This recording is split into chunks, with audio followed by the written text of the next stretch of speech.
మీ ఎలాంటి వ్యాపార ప్రకటనలకైనా వెంటనే మా ఛానల్ సంప్రదించండి. హాయ్ హలో నమస్తే, welcome back to our channel. నేను శిరీష. ప్రజెంట్ జనరేషన్లో చాలా మంది అమ్మాయిలు ఇర్రెగ్యులర్ పీరియడ్స్ వల్ల చాలా బాధపడుతున్నారు. ముఖ్యంగా అసలు ఎందుకు వస్తున్నాయి, ఏదైనా లోపం ఉందా, ఫుడ్ విషయంలో ఏదైనా జాగ్రత్తలు తీసుకోవాలా ఏంటి, ఇందులో ఇంకా టైప్స్ కూడా ఉంటాయంట. సో ప్రస్తుతం మనతో ఉన్నారు. ఆ టైప్స్ ఏంటి, అసలు ఎందుకు వస్తున్నాయి, ఇలా ఎలాంటి జాగ్రత్తలు తీసుకోవాలి, ముఖ్యంగా ఎలాంటి ప్రికాషన్స్ తీసుకోవాలో అన్నీ తెలుసుకుందాం. ఈరోజు మనతో పాటు ఉన్నారు డాక్టర్ తేజస్విని గారు, హోమియోపతి. మేడంతో మాట్లాడదాం. Hi madam. హాయ్ అండి. మేడం, ముఖ్యంగా ఈ జనరేషన్లో కాలేజ్ అమ్మాయిలైనా ఎవరైనా సరే ఆఫ్టర్ మ్యారేజ్ అయిన తర్వాత కూడా ఇర్రెగ్యులర్ పీరియడ్స్ వల్ల చాలా మంది బాధపడుతున్నారు. ఎందుకు వస్తలేదు, ఒకవేళ పెళ్లి కాని అమ్మాయిలు ఉంటాయి ఎందుకు రావట్లేదు, ఒక చిన్న డౌట్ రేజ్ అవుతుంది. ఏంటి, ఏదైనా ఒక చిన్న డౌట్. సో అసలు ఎందుకు వస్తాయి అంటారు, ఇందులో టైప్స్ కూడా ఉన్నాయి అన్నారు. సో మాకు క్లియర్గా చెప్పండి. సో చెప్పండి. అసలు ఇర్రెగ్యులర్ పీరియడ్స్ చాలా కామన్ అయిపోయింది ప్రెసెంట్ డేస్లో అనమాట. 18 years నుంచి 45 years వరకు అందరూ ఇంకా పీరియడ్స్ ఆడదు, డిలే అవుతుంది, ఇలా చాలా ప్రాబ్లమాటిక్గా ఉందని చెప్తూ ఉంటారు. ఇది చాలా కామన్ అయిపోయింది ప్రెసెంట్ ఉన్న డేస్లో. అసలు ఇర్రెగ్యులర్ పీరియడ్స్ ఏంటంటే నార్మల్గా period cycle 21 to 35 days normal period cycle. ఈ డేస్లో ఎవరైనా ఎలా అయినా రావచ్చు అనమాట. కొందరికి 28 days రావచ్చు, కొందరికి 30 daysకి రావచ్చు. ఈ రేంజ్ 21 to 35 days అనేది నార్మల్ రేంజ్ పీరియడ్కి. కానీ కొంతమంది ఎలా ఉంటుందంటే మోర్ దాన్ 35 days తర్వాత వన్స్ ఇన్ 2 months, 2 monthsకి ఒకసారి, 3 monthsకి ఒకసారి ఇలా వస్తుంటుంది వాళ్ళకి. కొంతమంది ఎలా ఉంటుంది, ఒక మంత్లోనే 2 times పీరియడ్ వస్తుంటుంది. అవును. ఇంకా వాళ్ళకి స్పాటింగ్ ఇన్ బిట్వీన్ పీరియడ్స్ మధ్యలో కూడా స్పాటింగ్ బ్లడ్ లాగా కనిపిస్తుంటుంది. అదొకటి. ఇంకా దాంతోపాటు నార్మల్గా పీరియడ్ బ్లీడింగ్ అనేది 3 to 5 days లేదంటే 3 to 7 days normal period cycle duration bleeding అవ్వడానికి. కానీ కొంతమంది ఎలా ఉంటుంది, బ్లీడింగ్ అనేది మోర్ దాన్ 7 days అవ్వనివ్వండి, 15 days, 10 days అని ఇలా చెప్తూ ఉంటారు. నార్మల్గా 80 ml ఆఫ్ బ్లడ్ లాస్ అనేది పీరియడ్ టైంలో కామన్ అనమాట. కొంతమందికి హెవీగా బ్లీడింగ్ అవుతుంది, 1 dayలోనే మేము ఎక్కువ ప్యాడ్స్ని చేంజ్ చేయాల్సి వస్తుంది, ఫ్రీక్వెంట్గా ఎవ్రీ 1 hourకి 2 hoursకి ప్యాడ్ చేంజ్ చేయాల్సి వస్తుందని చెప్తుంటారు. ఇది కూడా ఇర్రెగ్యులర్ పీరియడ్స్ కింద కన్సిడర్ చేయాల్సి వస్తుంది. ఇంకా ఎలా ఉంటుందంటే వాళ్ళకి పీరియడ్ టైం అప్పుడు ఎక్కువగా పెయిన్గా అనిపిస్తుంటుంది. నార్మల్ పీరియడ్ టైం అప్పుడు సేమ్ మైల్డ్ డిస్కంఫర్ట్ లాగే ఉంటుంది, మైల్డ్ పెయిన్తోనే ఉంటుంది. కానీ ఇది మైల్డ్ డైలీ లైఫ్ని ఎలా ఎఫెక్ట్ చేయదనమాట ఇలాంటివి ఉన్నప్పుడు. కానీ కొంతమంది ఎలా ఉంటుందంటే వాళ్ళకి డైలీ లైఫ్ ఎఫెక్ట్ అయ్యేలాగా పీరియడ్స్ ఉంటాయి, పెయిన్ఫుల్ పీరియడ్స్ అంటాం వాటిని. అలా చాలా రకాలుగా ఉంటాయి. ఇవన్నీ ఇర్రెగ్యులర్ పీరియడ్స్ అనమాట. ఇందులో ఎన్ని రకాలు ఉంటాయంటే మెయిన్గా ఫస్ట్ ఆబ్సెన్స్ ఆఫ్ పీరియడ్స్ని అమినోరియా అంటాం. అంటే పీరియడ్స్ వాళ్ళకి ఆబ్సెంట్ అయి ఉంటాయి అనమాట. ఇది 2 types ఉంటాయి, ప్రైమరీ అమినోరియా, సెకండరీ అమినోరియా అని. ప్రైమరీ అమినోరియా అంటే అసలు ఇప్పటికీ ఫస్ట్ టైం పీరియడ్ రాకపోవడం, అది ఫస్ట్ టైం. అది సెకండరీ అమినోరియా అంటే కొంచెం ప్రెగ్నెన్సీ తర్వాత కానీ లేదంటే నార్మల్గా కొంతమందికి ఏదైనా డిసీజ్ కండిషన్ తర్వాత 3 months వరకు పీరియడ్స్ రాకుండా ఉంటుంది. ఇది సెకండరీ అమినోరియా. అంటే సర్టైన్ కాజ్ వల్ల వాళ్ళ పీరియడ్ ఆగిపోతుంటుంది. ఇది సెకండరీ అమినోరియా అంటాం. ఇది ఒక టైప్ అనమాట. నెక్స్ట్ డిస్మెనోరియా అంటాం. నార్మల్ పీరియడ్ పెయిన్లో డిస్కంఫర్ట్ ఏమి ఉండదు, వాళ్ళకి పెయిన్ తక్కువగానే ఉంటుంది, మోడరేట్గానే ఉంటుంది పెయిన్ అనేది. కానీ ఈ డిస్మెనోరియా కండిషన్ ఎలా ఉంటుందంటే వాళ్ళకి సివియర్ పెయిన్గా ఉంటుంది, అన్బేరబుల్ పెయిన్ అంటారు. బ్యాక్ పెయిన్ అవ్వనివ్వండి, స్టమక్ పెయిన్, లెగ్స్ పెయిన్, ఇలా చాలా పెయిన్స్ అనేటివి అన్బేరబుల్గా ఉంటాయి వాళ్ళకి. వాళ్ళు దాన్ని బేర్ చేయలేరు, డైలీ యాక్టివిటీస్ డిఫికల్ట్గా, వాళ్ళకి కాలేజ్కి వెళ్ళాలన్నా స్కూల్కి వెళ్ళాలన్నా చాలా డిఫికల్ట్గా ఉంటుంది వాళ్ళకి. ఇది డిస్మెనోరియా అంటాం.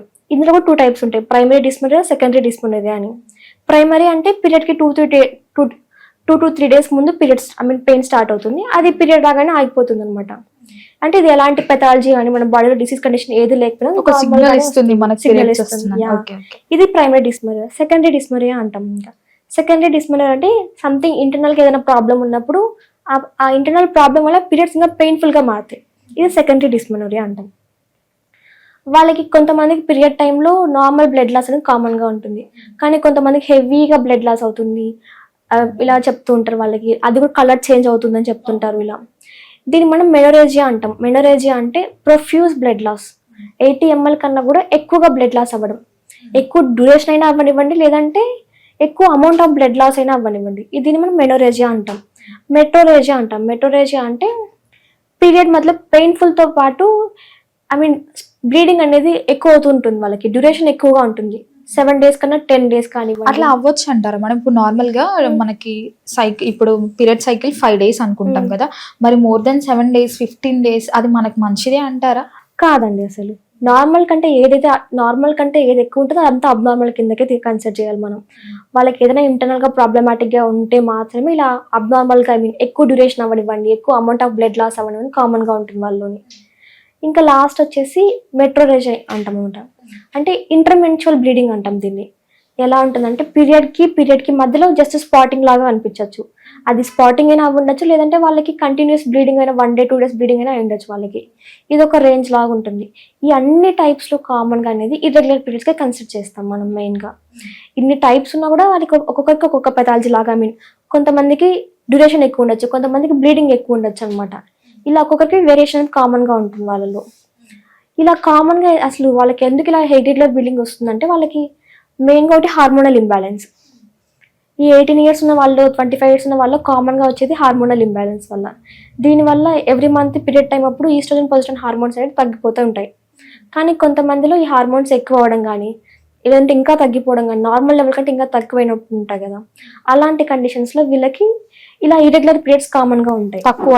తక్కువైనప్పుడు కొంతమందిలో ఎక్కువైనప్పుడు ఉంటాయి అనమాట. Next thyroid problems. హైపోథైరాయిడిజంలో ఎలా ఉంటుందంటే పీరియడ్స్ అనేటివి ఇర్రెగ్యులర్గా ఉంటాయి, దాంతోపాటు హెవీ బ్లీడింగ్ ఉంటుంది వాళ్ళకి.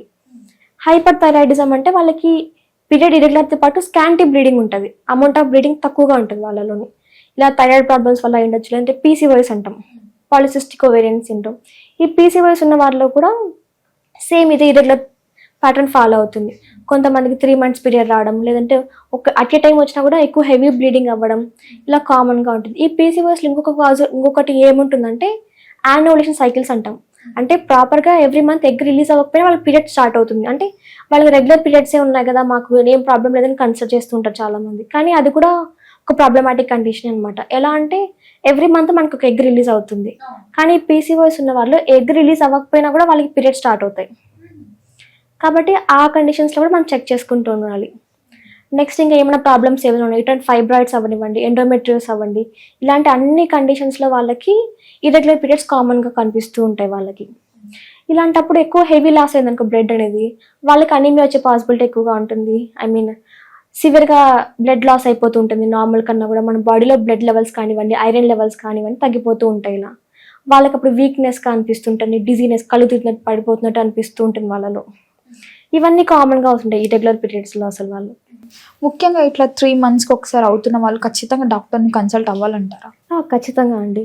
ఎప్పుడంటే ఈ 3 monthsకి ఇలా వన్స్, కొన్నిసార్లు ఎలా ఉంటుంది అంటే 3 months వరకు వెయిట్ చేయొచ్చా? 1 month 2 months లో కూడా చేయొచ్చు కదా డాక్టర్ని కన్సల్ట్? 3 months వరకు వెయిట్ చేసే బదులు 2 months లో కన్సల్ట్ అవ్వచ్చు. బట్ ఇన్ బిట్వీన్ ఫ్యాక్టర్స్ మనం కన్సిడర్ చేయాలి. ఆ టైంలో వాళ్ళైనా స్ట్రెస్ఫుల్గా ఉన్నా కానీ పీరియడ్స్ అనేటివి, హార్మోన్స్ అనేటివి, కార్టిసాల్ హార్మోన్ ఎక్కువ అవుతుంది, దానివల్ల పీరియడ్ హార్మోన్స్ తగ్గించేలా చేస్తుంది. లేదంటే ఎక్కువగా ఎక్సర్సైజ్ చేయడం కానీ, ఇలా ఎక్సర్సైజ్ చేసినప్పుడు హార్మోన్ లెవెల్స్ ఫ్లక్చుయేషన్ జరుగుతుంది. ఇలా ఈ 3 months గ్యాప్లో వాళ్ళకి ఇలాంటి ఏమైనా స్ట్రెస్ఫుల్ లైఫ్లో కానీ, ఎమోషనల్ ఇంపాక్ట్ ఏదైనా ఉన్నట్టయితే, లేదంటే ఎక్కువగా ఎక్సర్సైజ్ చేయడం కానీ, ఇలాంటివి ఏమైనా ఉన్నట్టయితే కొంతవరకు 1 or 2 months వెయిట్ చేసిన తర్వాత అప్పటికి వస్తే నార్మల్ అనుకోవచ్చు. ఆ ఫ్యాక్టర్స్ వల్ల ఇది సప్రెస్ అయినొచ్చి కన్సిడర్ చేయొచ్చు. లేదు అలాంటి ఫ్యాక్టర్స్ ఏది లేనప్పటికీ వాళ్ళకి ఇలా పీరియడ్ ఇర్రెగ్యులారిటీస్ ఉన్నట్టయితే ఖచ్చితంగా డాక్టర్ని కన్సల్ట్ అవ్వాలి. ఖచ్చితంగా మెడిసిన్స్ కూడా యూజ్ చేయాలి. ఖచ్చితంగా యూజ్ చేయాలండి. సో మేడం, ఓవరాల్గా మాకున్న చాలా డౌట్స్ని క్లియర్ చేశారు. Thank you so much.